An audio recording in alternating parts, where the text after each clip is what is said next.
चलिए चर्चा की शुरुआत अर्जेंटीना के लेखक होर्ही लुइस बोर्खेस के एक ख्याल से करते हैं। उन्होंने कहा था, कविता कोने में घात लगाए बैठी है। ये हमारे जीवन में किसी भी क्षण वसंत की तरह आ सकती है, और कभी-कभी ये आती भी है, पर हम समझ नहीं पाते कि इसके साथ करें क्या। तो आज हम इसी दुनिया की पड़ताल करेंगे। ये कविता आखिर है क्या चीज़? क्या ये कोई आसमानी तोहफा है जो बस कुछ खास लोगों को मिलता है, या ये एक हुनर है, एक कारीगरी है जिसे सीखा जा सकता है? और सवाल ये भी है कि ये बनती कैसे है। हाँ बिल्कुल, बनती कैसे है। आज की हमारी चर्चा का आधार रचनात्मक लेखन पर एक विस्तृत लेख तो है ही, लेकिन सबसे दिलचस्प बात यह है कि हमारे पास कुछ महान कवियों की हस्तलिखित पांडुलिपियों के अंश भी हैं। अच्छा। हाँ, जैसे हरिवंश राय बच्चन और गजानन माधव मुक्तिबोध।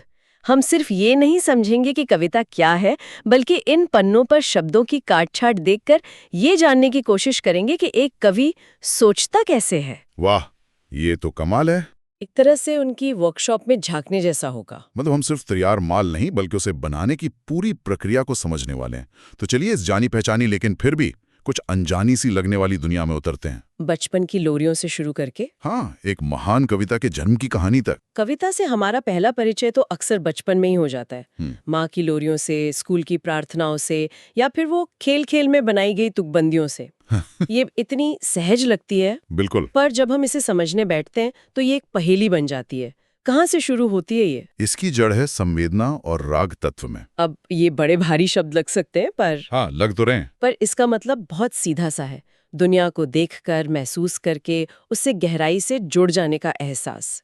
इसका सबसे पुराना और शायद सबसे ताकतवर उदाहरण है रत्नाकर डाकू का वाल्मीकि बन जाना। अच्छा। जब उन्होंने एक शिकारी के हाथों मारे गए क्रॉंच पक्षी के जोड़े का विलाप देखा, तो उनके अंदर का डाकू मर गया और एक कवि का जन्म हुआ। उनके मुंह से जो पहला श्लोक निकला, वो कोई सोचा समझा विचार नहीं था। वो एक तरह की आह थी। बिल्कुल, वो एक चीख थी, एक आह थी, जिसे शब्दों का रूप मिल गया। मां निषाद प्रतिष्ठाम त्वमगमः शाश्वती समाह यत क्रौंच मिथुनादेकम अवधीह काम मोहितम। मतलब कविता का जन्म किसी बहुत गहरी अनियंत्रित भावना से होता है।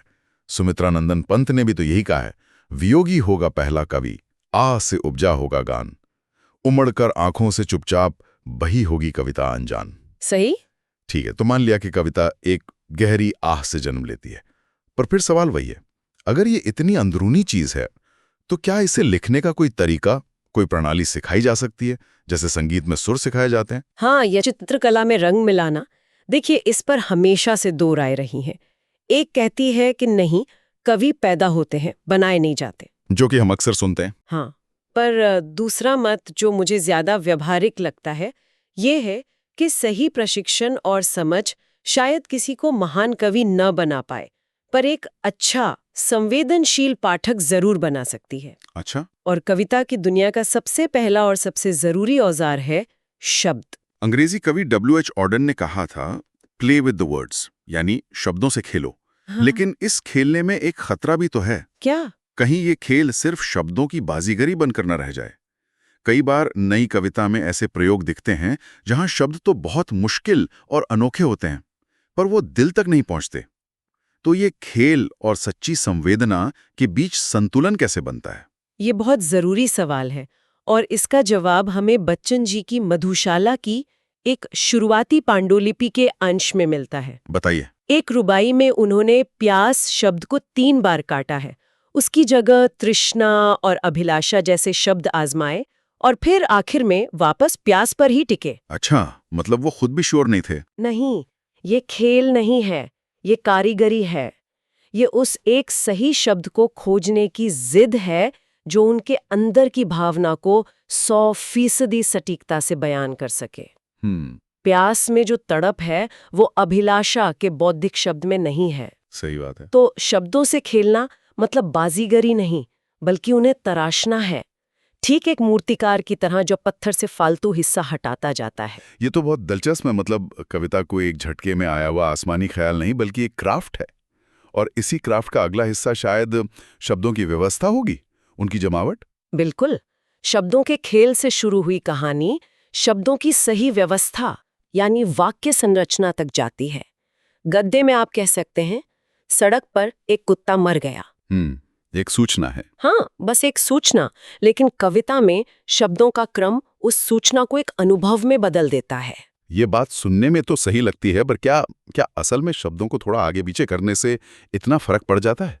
कोई ऐसी कविता जहन में है जहां हम ये देख सकें? जरूर। धूमिल की बहुत मशहूर कविता है मोचीराम। उसकी ये पंक्तियां देखें। चोट जब पेशे पर पड़ती है तो कहीं ना कहीं एक चोर कील दबी रह जाती है, जो मौका पाकर उभरती है और उंगली में गड़ती है। यहाँ साफ तौर पर जोर पेशे पर चोट पर है।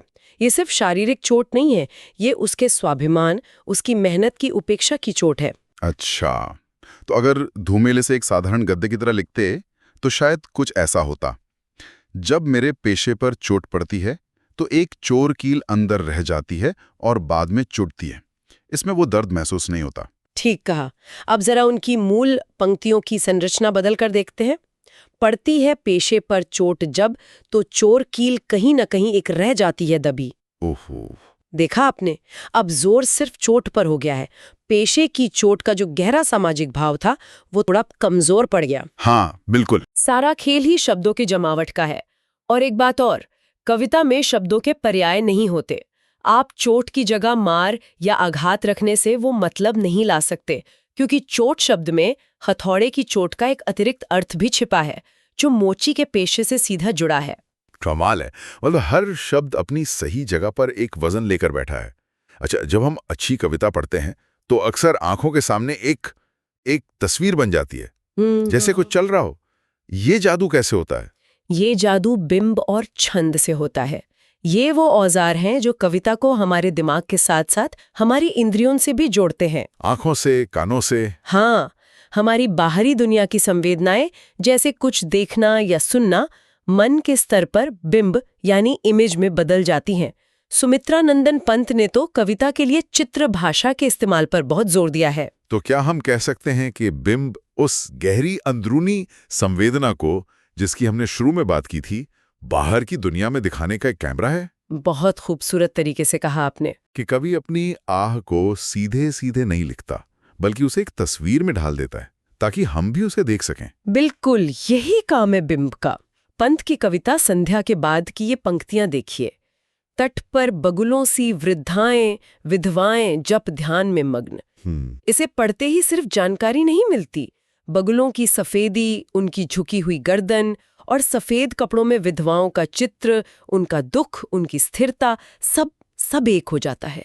एक ताकतवर बिंब हजारों शब्दों का काम कर जाता है। और छंद, मुझे याद है स्कूल में जब मुक्त छंद यानी फ्री वर्स पहली बार पढ़ा तो मुझे लगा ये तो धोखा है। कोई भी 4 लाइनें लिख दो और कह दो ये कविता है, इसमें मेहनत कहाँ है? मुझे ये समझने में सालों लग गए कि बिना नियमों के लय बनाना शायद ज्यादा मुश्किल काम है। ये उलझन बहुतों को होती है। मुक्त छंद का मतलब नियमों से आजादी है, अराजकता नहीं। इसमें मीटर या तुकबंदी का बाहरी बंधन नहीं होता, लेकिन शब्दों के उतार चढ़ाव से, उनके वजन से एक अंदरूनी लय बनती है। मतलब? इसे ऐसे समझिए जैसे कोई बिना म्यूजिक के अपनी बात कह रहा हो, लेकिन उसके बोलने के अंदाज में, उसके ठहराव में एक रिदम है। धूमिल की मोचीराम की वो पंक्तियां फिर से याद कीजिए। बाबूजी, सच कहूं, मेरी निगाह में न कोई छोटा है न कोई बड़ा है, मेरे लिए हर आदमी एक जूता है जो मेरे सामने मरम्मत के लिए खड़ा है। हाँ, इसमें एक ठहराव है, एक आत्मविश्वास है। ये कोई गाना नहीं है, ये एक घोषणा है। ये लय उसके आत्मसम्मान से पैदा हो रही है, किसी बाहरी मीटर से नहीं। अब समझ आया।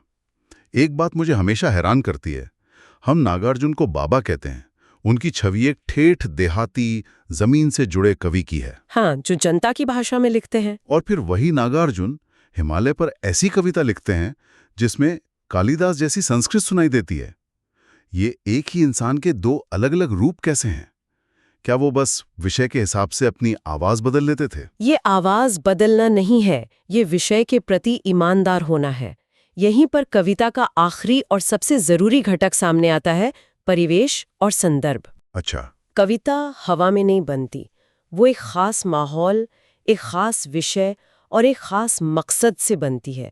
और यही परिवेश तय करता है कि भाषा कैसी होगी, बिंब कैसे होंगे और लय कैसे होगी। नागार्जुन की छोटी सी कविता है अकाल और उसके बाद। कविता के पहले हिस्से में अकाल का सन्नाटा है।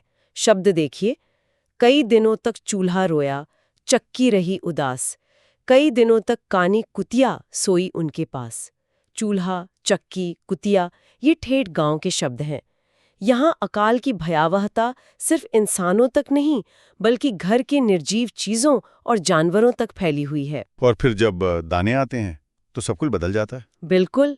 दूसरा हिस्सा देखिए, दाने आए घर के अंदर कई दिनों के बाद, धुआं उठा आंगन से ऊपर कई दिनों के बाद। यहाँ उल्लास है, जीवन लौट आया है। और ये उल्लास धुआं उठने से दिखाया गया है। हाँ, जो चूल्हा जलने का यानी जीवन का प्रतीक है, आंखें चमकने से और कौवे के पंख खुजलाने से, जो एक लोक विश्वास में शुभ संकेत है। भाषा वही सरल है पर मिजाज पूरी तरह बदल गया है। और जैसा मैंने कहा, यही कवि जब हिमालय का सौंदर्य देखते हैं तो भाषा अपने आप तत्समनिष्ठ हो जाती है, क्योंकि उस विराटता को बयान करने के लिए वैसी ही भव्य भाषा की जरूरत होती है। और हमारे पास जो मुक्तिबोध की पांडुलिपि का जिक्र था, क्या उसमें भी परिवेश को लेकर कोई ऐसी झलक मिलती है? मिलती है।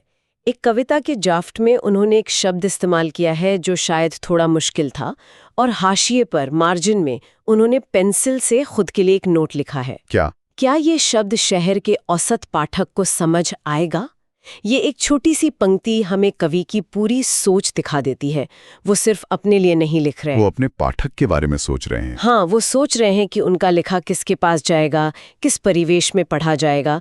ये अपने पाठक के प्रति एक गहरी जिम्मेदारी का एहसास है। तो इस पूरी दिलचस्प चर्चा को अगर समेटना हो तो हम कह सकते हैं कि कविता एक गहरी संवेदना से शुरू होती है, फिर उसे शब्दों, संरचना, बिंब और लय जैसे औजारों से एक रूप दिया जाता है, और इस पूरी प्रक्रिया को उसका परिवेश और संदर्भ तय करता है। ये एक जुनून भी है और एक अनुशासन भी। और इन सब से ऊपर है कवि की दुनिया को देखने की एक नवीन दृष्टि, एक नया नजरिया, जिसे हमारे यहाँ के विचारकों ने प्रतिभा कहा है।